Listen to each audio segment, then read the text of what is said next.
ಅನೇಕ ವಿಚಾರಗಳನ್ನು ಚರ್ಚೆ ಮಾಡಿದ್ರಿ. ಹೆಚ್ಚಿಗೆ ಮಹಿಳೆಯರ ಪ್ರೋತ್ಸಾಹದಿಂದ ನಮ್ಮ ಸರ್ಕಾರ ಅಧಿಕಾರಕ್ಕೆ ಬಂದಿದೆ. ನಾವು ಕೂಡ ಎಲೆಕ್ಷನ್ ಮುಂಚಿತವಾಗಿ ಏನು ಮಾತು ಕೊಟ್ಟಿದ್ದೋ ಮಹಿಳೆಯರಿಗೆ ಶಕ್ತಿ ತುಂಬಲಿಕ್ಕೆ ಗೃಹಲಕ್ಷ್ಮಿ, ಗೃಹಜ್ಯೋತಿ, ನಿಮಗೇನು ಉಪಯೋಗ ಬರದೇ ಇರ್ಬೋದು, ಅದು ಬೇರೆ ವಿಚಾರ ಅಲ್ಲ. ಕರೆಂಟ್ ಮಾತ್ರ ಬಂದಿದೆ, ಮಿಕ್ಕಿದ್ದು ಯಾವುದು ಬಂದಿಲ್ಲ. ಶಕ್ತಿ ಯೋಜನೆ ಕೆಲವರು ಉಪಯೋಗ ಆಗ್ತಾಯಿದೆ, ಕೆಲವರು ಉಪಯೋಗ ಆಗ್ತಾಯಿಲ್ಲ. ಸೊ ಒಟ್ಟಾರೆ ಸಾಮಾನ್ಯ ಹೆಣ್ಮಕ್ಳಿಗೆ ಇಡೀ ರಾಜ್ಯದಲ್ಲಿ ಒಂದು ದೊಡ್ಡ ಕ್ರಾಂತಿಕಾರಿ ಬದಲಾವಣೆ ಆಗಿದೆ. ಇಡೀ ನಮ್ಮ ತೀರ್ಮಾನ ನೋಡಿ ಇಡೀ ರಾಷ್ಟ್ರ ಪಾಲನೆ ಮಾಡ್ತಾ ಇದೆ. ನೀವೆಲ್ಲ ಸರ್ಕಾರಿ ನೌಕರಿದ್ದೀರಿ, ನಿಮಗೆಲ್ಲ ಅರಿವಿದೆ ಆರ್ಥಿಕ ಬದ್ಧತೆ ಬಗ್ಗೆ. ಟಿ ವಿ ಆಗಲಿ ಇಲಾಖೆಗಳಲ್ಲಿ ಕೆಲಸ ಮಾಡಬೇಕಾದ್ರೆ ಎಷ್ಟು ಮುಗ್ಗಟ್ಟಿರ್ತದೆ ಆರ್ಥಿಕ ಅಂತೇಳಿ ತಮಗೆಲ್ಲ ಗೊತ್ತಿದೆ. ಆದರೂ ಆರೋಗ್ಯಕರವಾದಂಥ ಮನಸ್ಸಿರಬೇಕು ನಿಮಗೆ ಅಂತೇಳಿ ಸುಮಾರು 52,000 ಕೋಟಿ ರೂಪಾಯಿ ನಾವು ಈ 5 ಗ್ಯಾರಂಟಿ ಕೊಟ್ಟು, ಈಗ ಪ್ರತಿ ಮನೆಗೂ ಆಸ್ತಿಗಳನ್ನು ಸರಿ ಮಾಡಿಕೊಳ್ಳಿಕ್ಕೆ, ದಾಖಲೆಗಳನ್ನು ಮಾಡಿಕೊಳ್ಳಿಕ್ಕೆ ಅದೊಂದು ಕ್ರಾಂತಿಕಾರಿ ಯೋಜನೆಗಳು ನಡೀತಾ ಇದೆ.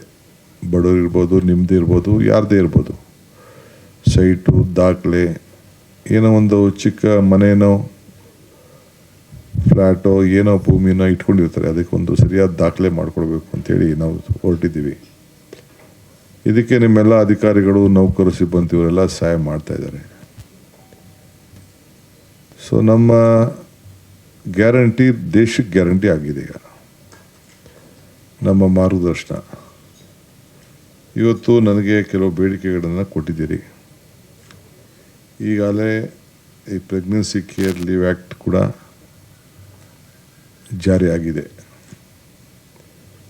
ಇನ್ನು ಕೆಲವು ನಿಮ್ಮ ಬೇಡಿಕೆ ಏನಿದೆ, ಈಗ ಅದನ್ನು ನಾನು ತುಷಾರ್ಗೆ ಬರಲಿಲ್ಲ, ನಮ್ಮ ಚೀಫ್ ಸೆಕ್ರೆಟರಿಗೆ ಬರ್ತಿದ್ದೀನಿ.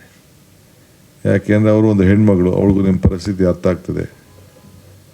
ಸೊ ನೀವು ಯಾವುದೋ ಬರೀ ಒಂದು ಸಣ್ಣ ರೂಮ್ ಏನೋ ಕೊಟ್ಟಿದ್ದಾರೆ ಅಂತ ಹೇಳ್ತೀರಿ. ನಾನು ನೋಡ್ತೀನಿ, ಇನ್ನು ಸ್ವಲ್ಪ ದೊಡ್ಡ ರೂಮ್ ಕೊಡೋಕ್ಕೆ ಹೇಳ್ತೀನಿ. ಇಲ್ಲೆಲ್ಲರೂ ಸುತ್ತಲಲ್ಲಿ ವಿಧಾನಸೌಧ ಸುತ್ತಮುತ್ತಲಲ್ಲೇ ಒಂದು ಅಟ್ಲೀಸ್ಟ್ ಒಂದು ಪರ್ಮನೆಂಟ್ ಸ್ಟ್ರಕ್ಚರ್ ಇರಲಿ ಅಂತೇಳಿ ನೋಡೋಣ. ಒಂದು 60-40 ಯಾರು ಕೊಡೋಕ್ಕಾಗ್ತದೆ ಅಂತ ಅದನ್ನು ಪರಿಶೀಲನೆ ಮಾಡ್ತೀನಿ. ನಮ್ಮ ಕಾರ್ಪೊರೇಷನ್ ಯಾವುದಾದ್ರು ಒಂದು ಜಾಗ ಇದ್ದರೆ ಒಂದು ಮೂಲೆಯಲ್ಲಿ ಕೊಡೋಕ್ಕೆ. ಕೆಲವು ಈ ಬಿ ಡಿ ಆದರೆ ಭಾಳ ದೂರ ಹೋಗಬೇಕು. ಬಿ ಡಿ ಆದರೆ ಈಗ ಹೇಳ್ಬಿಡ್ತೀನಿ, ಬೇಕಾದ್ರೆ ಏನು ತೊಂದರೆ ಇಲ್ಲ. ಬಿ ಡಿ ಎಲ್ಲೆಲ್ಲೂ ಸುತ್ತಮುತ್ತಲೂ ಜಾಗ ಇಲ್ಲ. ಇಲ್ಲ ಏರ್ಪೋರ್ಟ್ ರೋಡ್ ಆದರೆ ಬೇಕಾದ್ರೆ ಇನ್ನೂ ದೊಡ್ಡದೇ ಜಾಗ ಬೇಕಾದ್ರೆ ಕೊಡ್ತೀನಿ. ನೀವೇನು ಬೇಕಾದ್ರೆ ಕಟ್ಕೊಳ್ಳಿ. ಒಂದು 10,000 20,000 ಬೇಕಾದ್ರೆ ಕೊಡೋಕ್ಕೆ ರೆಡಿ ಇದ್ದೀನಿ. ಬಟ್ ನೀವು ಏರ್ಪೋರ್ಟ್ ರೋಡಲ್ಲಿ ದೂರ ಹೋಗ್ಬೇಕಾಗ್ತದೆ. ಸೊ ಫಸ್ಟು ಸ್ಟಾರ್ಟಿಂಗ್ ಒಂದು ಆಫೀಸು ನಿಮ್ಮದು ಪರ್ಮನೆಂಟ್ ಆಫೀಸ್ ಮಾಡ್ಕೊಳ್ಳಿ. ಆಮೇಲೆ ಅದಕ್ಕೇನೋ ನಿಮ್ಮ ಸಂಘಟನೆ ಆಗಲಿ, ಮಾತುಕತೆ ಮಾಡಿ ಸೇರಿ. ಹೆಣ್ಮಕ್ಳು ಜಗಳ ಒಂದು ಬಿಟ್ಬಿಡಿ. ಸದ್ಯಕ್ಕೇನು ಜಗಳ ಆಡ್ತಾಯಿಲ್ಲ, ಜಗಳ ಬಿಟ್ಬಿಡಿ. ಇವೆಲ್ಲ ಇರ್ತದೆ ಕಾಂಪಿಟೇಷನ್ನು, ಏನು ಮಾಡೋಲ್ಲ. ನನಗೆ ಯಾವಾಗಲೂ ಒಂದು ನಂಬಿಕೆ, ಈ ದೇಶದಲ್ಲಿ ಏನಾದ್ರು ಬದಲಾವಣೆ ಆಗಬೇಕಾದ್ರೆ ಇಲ್ಲ ಯುವಕರಿಂದ ಇಲ್ಲ ಹೆಣ್ಮಕ್ಳಿಂದ ಮಾತ್ರ ಸಾಧ್ಯ ಅಂತ. ಅದಕ್ಕೆ ನಾವು ಮನೆ ಹೆಣ್ಮಕ್ಳಿಗೆ ಗೃಹಜ್ಯೋತಿ, ಗೃಹಲಕ್ಷ್ಮಿ, ಶಕ್ತಿ ಇಂಥವೆಲ್ಲ ಕಾರ್ಯಕ್ರಮ ಕೊಟ್ಟಿತ್ತು. ಹಿಂದೆ ಕೂಡ ಹಳ್ಳಿ ಗ್ರಾಮೀಣ ಮಕ್ಕಳ ಹೆಣ್ಮಕ್ಳಿಗೆ ಆರೋಗ್ಯಕ್ಕಿರ್ಬೋದು, ಅಂಗನವಾಡಿಗಿರ್ಬೋದು, ಆಗ ಕೂಡ ನಮ್ಮ ಸರ್ಕಾರಗಳಿದ್ದಾಗ, ಇಂದಿರಾ ಗಾಂಧಿ ಸರ್ಕಾರ ಇದ್ದಾಗ ಆ ತೀರ್ಮಾನಗಳೆಲ್ಲ ನಾವೆಲ್ಲ ಮಾಡಿದೆವು. ಸೊ ಇವತ್ತು ತಾವೆಲ್ಲ ಏನು ಬಂದಿದ್ದೀರಿ, ನಮ್ಮದು ನೆಕ್ಸ್ಟ್ ಒಂದು ಸಂಘಟನೆ ಮಾಡಿ. ಈಗ 5,400 ಜನ ಮೆಂಬರ್ಸ್ ಇದ್ದಾರೆ, ಪದಾಧಿಕಾರಿಗಳಿದ್ದಾರೆ ಅಂತ ಹೇಳ್ತಾ ಇದ್ದೀರಿ. ಎಷ್ಟು ಜನ ಇದ್ದಾರೋ ಒಂದು ದೊಡ್ಡ ಸಮಾವೇಶನೇ ಮಾಡಿ. ನಾನು ಬರ್ತೀನಿ, ಅದಕ್ಕೆ ತಪ್ಪದೆ ಬರ್ತೀನಿ. ಪ್ಯಾಲೇಸಲ್ಲೇ ಮಾಡಿ, ಇಲ್ಲ ಅಂದರೆ ನಮ್ಮ ಪ್ಯಾಲೇಸ್ ಮಾಡಲಿಲ್ಲ ಅಂತಂದರೆ ಎಕ್ಸಿಬಿಷನ್ ಸೆಂಟ್ರ್ ಇದೆಯಲ್ಲ ಮಾಧವರ, ಎಲ್ಲರೂ ಬೇಕಾದ್ರೆ ನೋಡಿ. ಏಕೆಂದರೆ ಅಲ್ಲಿ ಮೆಟ್ರೋ ಇದೆ. ಅಲ್ಲ, ಎಲ್ಲರೂ ಮಾಡಿ. ಎಲ್ಲರೂ ಮಾಡ್ತೀನಿ ಅಂದರೆ ಬಸ್ಸು, ವೆಹಿಕಲ್ಲು ಮತ್ತೊಂದೆಲ್ಲ ಬರಬೇಕು ಅಂತ ಇಲ್ಲ. ಸ್ವಲ್ಪ ಮೆಟ್ರೋ ಪಕ್ಕದಲ್ಲಿರೋಂಥ ಜಾಗ ಸ್ವಲ್ಪ ನೋಡಿ. ಸೊ ಯಾಕೆಂದರೆ ಹೊರಗಡೆಯಿಂದ ಬಂದವರು ಹತ್ತು ಇಳಿಬೇಕಲ್ಲ, ಅದು ಭಾಳ ಇಂಪಾರ್ಟೆಂಟು. ಇಲ್ಲಾಂದರೆ ಎಲ್ಲ ಗಾಡಿಗಳು ತಂದು ಮಾಡಿ ಭಾಳ ಹಿಂಸೆ ಆಗ್ತದೆ. ಅದನ್ನು ನೋಡಿ ಯೋಚನೆ ಮಾಡಿ. ನಾನು ಖಂಡಿತ ಸರ್ಕಾರದ ವತಿಯಿಂದ ನಿಮಗೆಲ್ಲ ಏನೆಲ್ಲ ಬೇಕೋ ಸಹಾಯ ಮಾಡೋಣ. ಕಾನೂನು ಚೌಕಟ್ಟಿನಲ್ಲಿ ಏನು ನಮ್ಮ ಚೀಫ್ ಸೆಕ್ರೆಟರಿಯವರು ಅವ್ರ ಅಧಿಕಾರಿಗಳ ಹತ್ರ ಬೇರೆಯವ್ರ ಹತ್ರ ಮಾತಾಡಿ ರೆಕಮೆಂಡ್ ಮಾಡ್ತಾರೋ, ನಾನು ಬರ್ತಾರೆ, ನಾಳೆ ಏನೋ ಬರ್ತಾರೆ. ಅವರು 3 ದಿನ ರಜೆಗೆ ಹೋಗಿದ್ದಾರೆ. ಬಂದ ಮೇಲೆ ಅದನ್ನು ಅವ್ರಿಗೂ ನಾನು ಹೇಳ್ತೀನಿ. ಅದಕ್ಕೆ ನಾನು ತುಷಾರ್ ಕೈ ಕೊಟ್ಟಿದ್ದೀನಿ. ಸೊ ನೀವು ಇದು ಬರೀ ನೀವು ನನಗೆ ಇಲ್ಲಿ ಬಂದು ಮಾತಾಡೋದಲ್ಲ, ನಿಮ್ಮ ಸಂದೇಶ ಎಷ್ಟು ಜನ ಮಹಿಳಾ ನೌಕರರು ಈ ರಾಜ್ಯದಲ್ಲಿ ಇದ್ದೀರಿ ಎಲ್ಲರೂ ಕೂಡ ನೀವು ಹೋಗಬೇಕು, ತಿಳಿಸ್ಬೇಕು.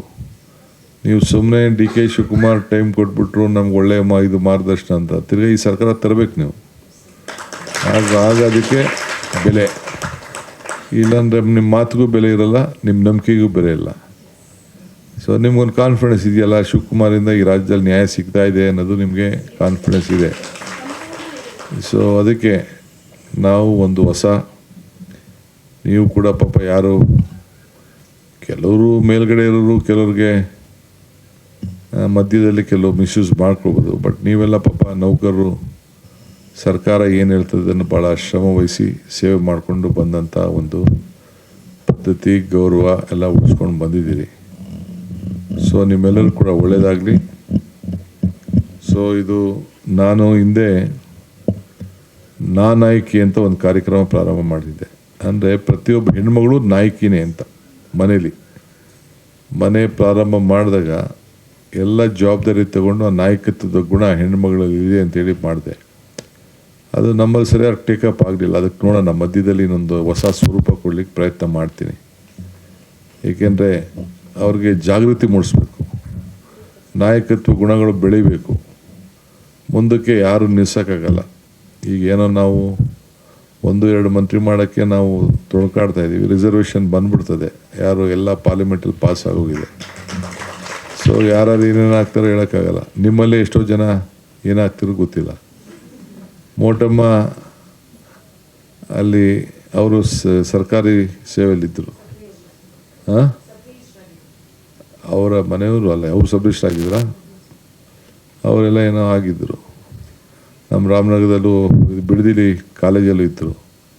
ಸೊ ಬೆಳೆದ ನಿಮ್ಮ ಮಹಿಳಾ ಮಕ್ಕಳ ಕಲ್ಯಾಣ ಮಂತ್ರಿ ಆದರು. ಹೀಗೆ ಬೇಕಾದಷ್ಟು ಉದಾಹರಣೆಗಳೆಲ್ಲ ಇದೆ. ಸೊ ನಾಯಕತ್ವ ಗುಣ ಬೆಳೆಸ್ಕೊಳ್ಳಿ, ಬೇಕಾದಷ್ಟು ಅವಕಾಶ ಇದೆ. ಖಂಡಿತ ನಮ್ಮ ಸರ್ಕಾರ ನಿಮ್ಮ ಜೊತೆಲಿದೆ. ಆದರೆ ನೀವು ಕೂಡ ನಮ್ಮ ಜೊತೆಲಿ ಇರಬೇಕು. ಇಷ್ಟೇ ನಾನು ಹೇಳ್ದು.